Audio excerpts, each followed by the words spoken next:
You are listening or watching the Game Like Training radio podcast. On this show, we talk about golf practice, golf learning, golf psychology, the PGA Tour, college golf. I may have just said that, but anyway. We talk golf equipment. We talk all things training aids. We talk pretty much everything golf. On the show, we try to bring on world-renowned academics, pioneering professors, experts in coaching, not just in golf, but in different domains as well. We try to bring on as many different and valuable guests to help golf coaches teach better golf and golfers play better golf.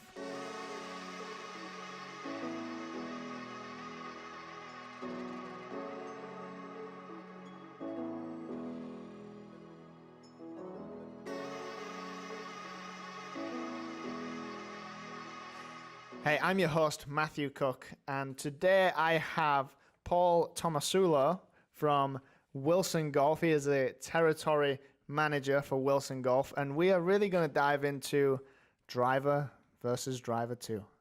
Paul, thanks for joining us. I appreciate your time and energy on the show. Do you want to I know I pretty much just introduced you, but do you want to tell people who are watching who you are? And Absolutely. Cool. Like you said, I'm the territory manager for Wilson Golf. I've been with Wilson Golf for 8 years.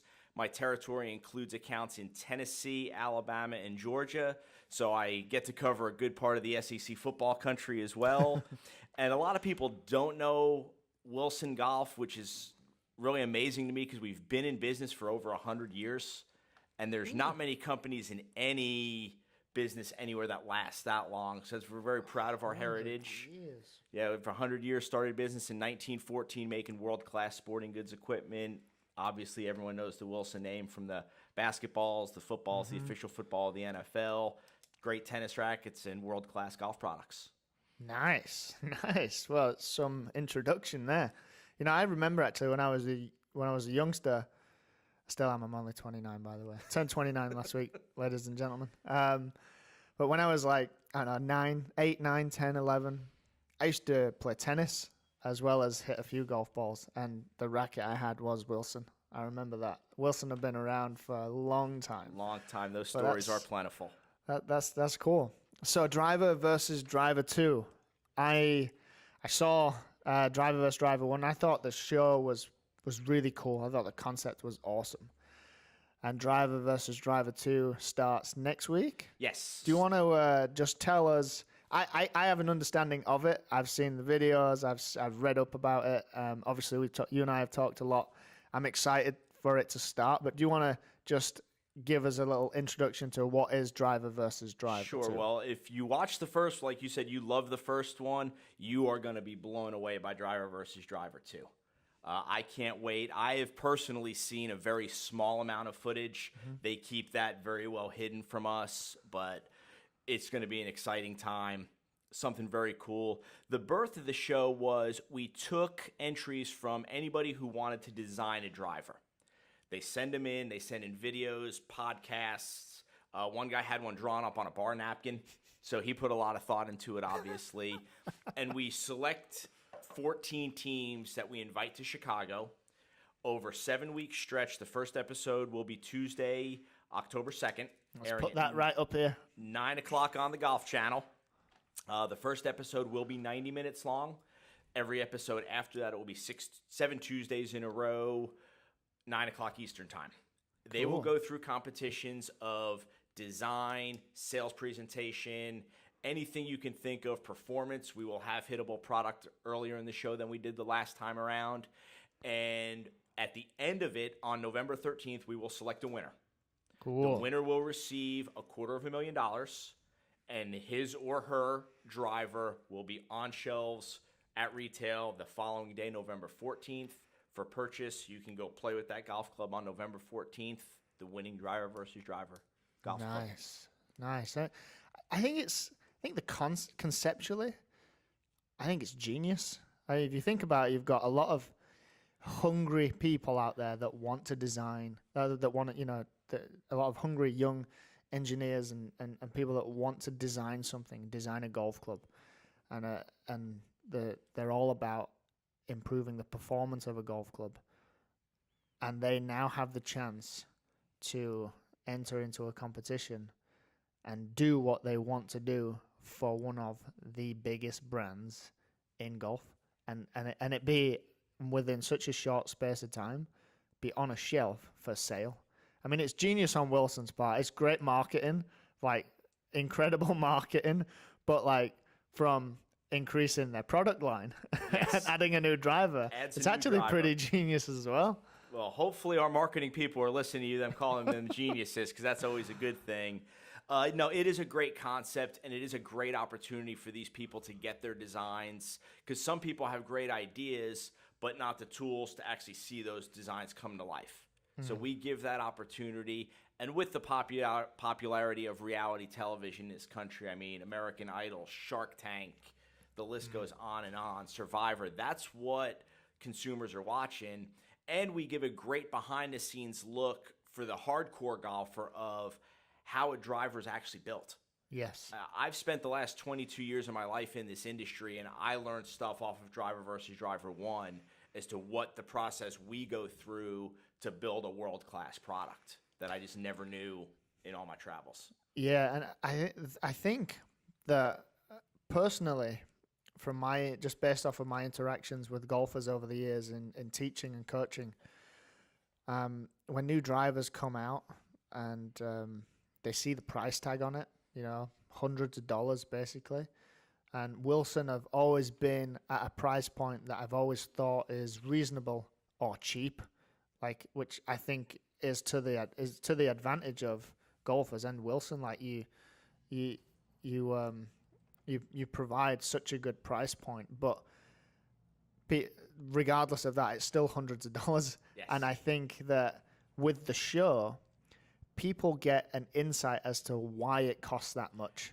Because that's it's not just some guys sit round a table and sketch out this drawing and then someone goes and makes it from a tin can. Like, there's actually a very structured process with experts in different areas that have to vet it, approve it, test things, and it's really such a lengthy process that requires so much resource from the technology used with testing, from the environment that is needed, the buildings, the equipment, the personnel, the experience of the personnel involved, use of golf clubs and facilities to test the clubs not only in a closed environment but an open environment. I think there's so much, and I think the show encapsulates that so customers can look at the shelf of drivers and they see the Wilson and they see the price tag and they know why. Like, oh yeah, I know what happened for this driver to be right there in front of me, and that price, like, I don't mind paying that. Right. It gives a great look at, we're going to produce a world-class product, and it takes a world-class team of people to produce that product, and for the consumer and the golfer to be able to see what goes in to building a world-class driver is just pretty cool. Yeah, I think it's remarkable. And we started getting in to more clubs and club fitting and testing clubs, but from our perspective of game-like training. We're all about putting golfers in an environment that is representative of the performance environment. Because as you know, you see a lot of guys on the range just beating balls. Or you see a guy or a girl, or you see a golfer, bucket of golf balls on the putting green or by the putting green, and they just chip the same shot or put the same putt over and over again. So we're really trying to push for this new way of practicing, this new way of learning golf. And so we more recently went into the club fitting and club testing, and we're trying to add that element of, all right, you're going to test this club, but you're not just going to stand in a bay or hit into a net or hit into a screen or hit down a range. You're actually going to do that and then go on a golf course, and then you're going to play some challenges and some games to put you under a little bit of pressure that really does reflect what you're going to be faced in a tournament. There's things on the line. You're going to stand on a tee box. There's 3 bunkers down the right. It's a dog leg left, and there's people behind you. There's people in front of you. You got to keep up with pace of play. Things like that. We're trying to add into the fitting process. So we've become more more interested in clubs and equipment and testing. And I really do think that watching this show and being involved with this to the level that we are, we will be able to take our approach to clubs and club fitting and club testing to another level. Just watching the show, I think I think everybody should watch it. Quite frankly, everybody should watch it. I like that advertising. You talk about your genius marketing. No, but you're exactly right. Giving the golfer, because I mean, I will attest to the fact I have never missed a fairway on a driving range. But struggles get a little bit more real when you're on the third tee and you're already down a hole or two. Mm-hmm. So yeah, giving the golfer that information of how clubs are built, and it just gives us the all-encompassing information that it is a world-class product that is going to help people play better golf. And that's what this game is really all about for most of us. It's about having fun. It's about shooting lower scores and enjoying the time off from your job, or if golf is your job, working in a great industry. Yeah, exactly. Yeah. All right. So, I mean, that was pretty good marketing right there for Driver vs. Driver 2.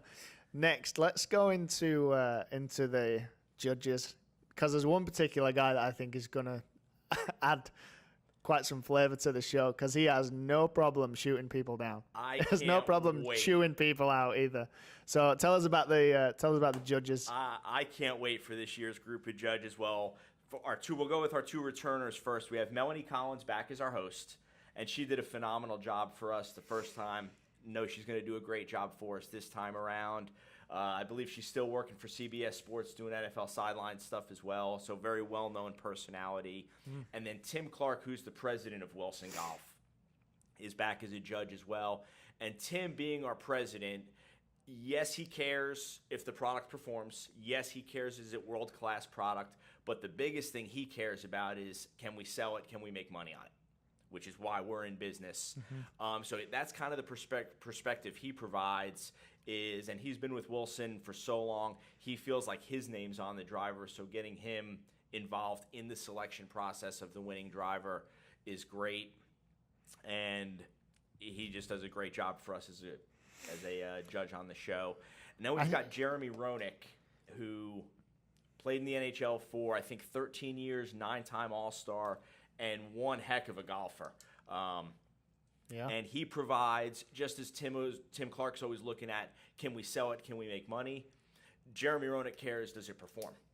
When he looks at it, he goes, okay, if I'm standing on the tee, do I like the look of this driver? Do I like the feel of it, the sound of it? Is it longer than my current driver? And so he provides a very, very unique testing that most people don't get to do in terms of prior to the driver being built. And then, of course, Rick Shields, who very dynamic person. We are so looking forward to having him on the show. His 1 million Twitter followers. Yeah, I mean, there's a lot of people that are watching, and that's for sure. And he just does a great job of, and again, making the game fun. And because at the end of the day, it is a game, and he just brings so much joy to the game, and great teacher as well. And I've never met him, but I've seen a bunch of his videos on YouTube. If you haven't, then I don't know what world you're living in, but because everyone sees him everywhere. And yeah, I think bringing Rick Shields on the show, I think it's going to add a different element to it that I think is going to be really interesting, cool and interesting. I think that's going to be good. And I guess, Tim Clark looking at, basically, is it going to make money? Yeah. That's why there's a reason why you've been in business for 100 years, right? Just because of having that mindset. But I also like how he places a strong emphasis on performance of the club. Like, I've seen some of the videos, some of the advertisements, and it does show him saying he wants a world-class product. So he cares about the performance of the product, which I think, you've got to stay in business, so that's fantastic. And amongst that, we've got to have quality products. And I think those are the two things that I get from just watching him, from what he says, and from his behavior on the show. From what I've seen, it's all about those two things. And from him being right at the very top, we all know it's from top down. And I think that's to the advantage of Wilson as a company. Oh, totally agree. And you hit the nail on the head. Does it perform? And if it doesn't perform, at the end of the day, all the other stuff doesn't matter. If it's not a world-class product, golfers are going to figure it out. Mm-hmm. They're going to stand on the tee and go. So no, it's in Wilson Golf. We've always stood for world-class products, and this is just another addition to our product line that's just going to be world-class. And I can't wait for November 14th for the reveal so I can get to hit it, because right now I don't have a driver in my golf bag. So I'm going to add a new one. This could be the one. Yeah. All right. Well, let's wrap it up and finish on what should people be excited for when it comes to Wilson and the future. Obviously, they should be excited for Driver versus Driver 2. Mm-hmm. Everybody should be watching it. If you want to know anything more about the show, who the contestants are, what we're doing, the best thing to do is go to wilson.com. We'll put the website up here as well, and we'll share the website in the description, and all the links the website will be pretty prominent, so you can go and check out more about it there. So either wilson.com or drivervsdriver.com. That's drivervsdriver.com. That's all your go-to information. The first episode will be October 2nd at 9 o'clock, and then it will be every Tuesday up till November 13th. Driver will launch in stores on the 14th, and then after that, we will launch our new D7 wood and iron line. That'll come in early January, right around the PGA show. So we'll have another podcast on. You can have me back on. Sure, yeah. We'll talk about the new products then, and we will also have a new Duo Professional golf ball coming out, which will be a 3-piece urethane ball. A little bit more towards the golfer who wants a little bit more spin around the green than our current Duo Soft and Duo Soft Spin golf balls. Awesome. You got a lot of stuff lined up then. This is a busy next 12 months. Yes, it is. That's cool. Innovation. Absolutely. It's the key. Yes, I agree. Awesome. Well, this has been fantastic, Paul. Thanks for coming on and joining us. I really appreciate it. I'm sure everybody who's watching, all 4 people, thanks, Mum. This was great. Thank you, Paul, again. Thanks, people, for joining us and watching or listening. You can keep up to date with us by going to www.gltgolf.com and subscribe to our mailing list. You can check us out on Facebook, Twitter, Instagram. You can check us out on YouTube, because obviously we're filming it. Well, I'm going to speak for myself. I have a face for the radio, not for video, but it's on YouTube. Thanks for joining. We'll see you soon.